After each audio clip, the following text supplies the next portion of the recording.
Hello प्यारे प्यारे दोस्तों, आप सभी का हमारे channel Fun by Fantastic Junior की ओर से एक बार फिर से स्वागत है। आज मैं आपके लिए लेकर आई हूँ एक और मजेदार कहानी जिसका नाम है सर्कस का हाथी। तो आओ शुरू करते हैं आज की कहानी। लेकिन उससे पहले अगर आपने अभी तक चैनल को सब्सक्राइब नहीं किया है तो जल्दी से चैनल को सब्सक्राइब करके बेल आइकॉन को भी प्रेस कर दो ताकि आपको आगे आने वाली कहानियों के बारे में भी पता चलता रहे। सर्कस का हाथी। एक सर्कस में एक हाथी काम करता था। उसका नाम मोती था। वह बहुत सीधा था।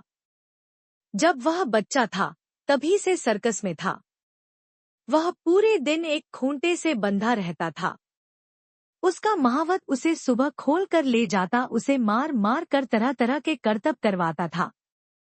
उसके बाद दोपहर को मोती डर के कारण सर्कस में तमाशा दिखाता था। शाम तक वह थक जाता था, लेकिन देर रात तक उसे करतब दिखाने पड़ते थे। रात को वह थक कर सो जाता था। इधर उसका महावत भी उसके पास एक खाट बिछा कर सो जाता था। एक दिन सुबह जब मोती जगा तो देखा उसका महावत वहां नहीं है। वह अपने गांव गया था, इसलिए आज मोती का तमाशा नहीं होना था। मोती बहुत खुश हुआ, कम से कम एक दिन के लिए तो उसे छुट्टी मिली। इधर सर्कस का मालिक बहुत परेशान था। सारे टिकट बिक चुके थे। अगर हाथी का तमाशा नहीं हुआ तो पब्लिक तोड़ फोड़ मचा देगी। नटखट बंदर अपने पिंजरों में उछल कूद मचा रहा था। मोती, नटखट, आज तो मेरी छुट्टी है। मेरा महावत तो गांव चला गया।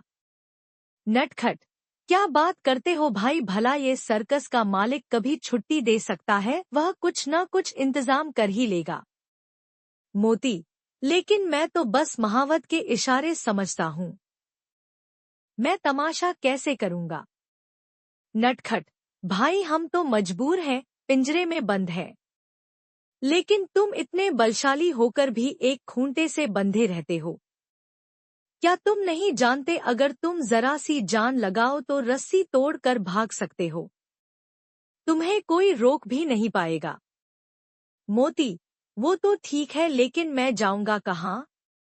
मैंने तो जब से होश संभाला है अपने आप को खूंटे से बंधा ही पाया है। यही महावत मुझे खाने को देता है, मारता है, करतब करवाता है।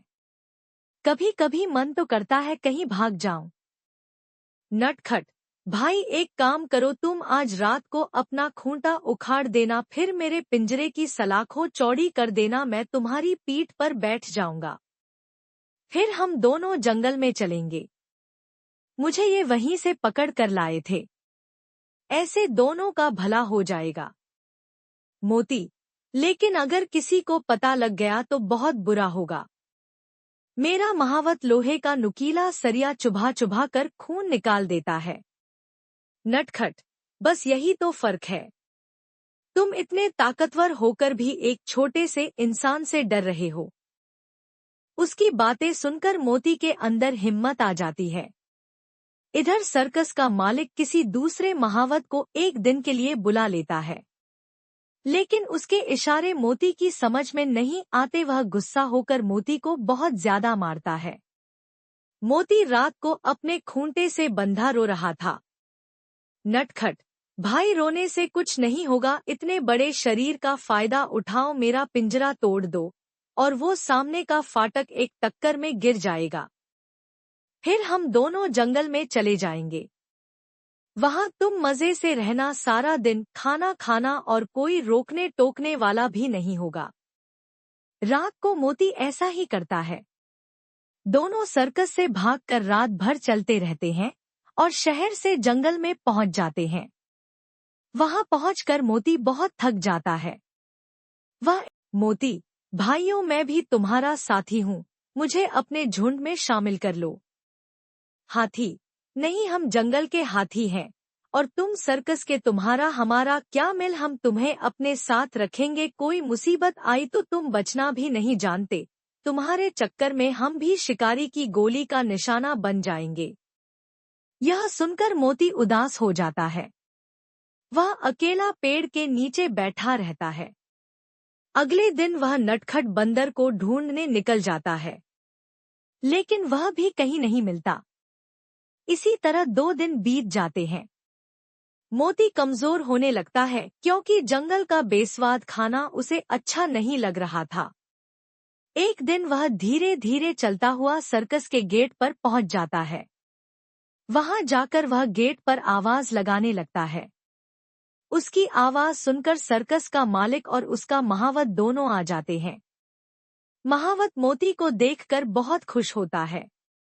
महावत, मुझे पता है नए महावत ने तुम्हें बहुत मारा इसलिए तुम चले गए थे, लेकिन मेरे बिना तुम रह नहीं पाए इसलिए वापस आ गए। आखिर हमारा तुम्हारा बचपन का साथ है।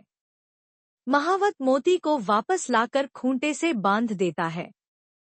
कुछ ही देर में मोती देखता है कि नटखट बंदर भी अपने पिंजरे में बैठा है।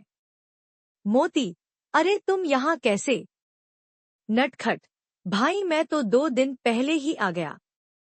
वहाँ कोई भी जानवर मुझसे बात नहीं करता था। जहाँ तक कि दूसरे बंदरों ने तो मुझ पर हमला कर दिया। वे कहते हैं हम सर्कस के जानवर हैं, उनके साथ नहीं रह सकते, इसलिए मैं वापस आ गया। मोती, हाँ भाई हम यही ठीक हैं। अब हमारा यही घर परिवार है। अब बस अपना काम अच्छे से करते हैं, जिससे हमें ढंग से खाना मिल सके और मार भी कम पड़े। अकेले उस आजादी में रहने से इस परिवार में रहना ज्यादा अच्छा है। इसके बाद मोती अपने महावत की हर बात मानने लगा और महावत भी अब मोती को नहीं मारता था। शिक्षा, असली सुख अपने घर में ही मिलता है।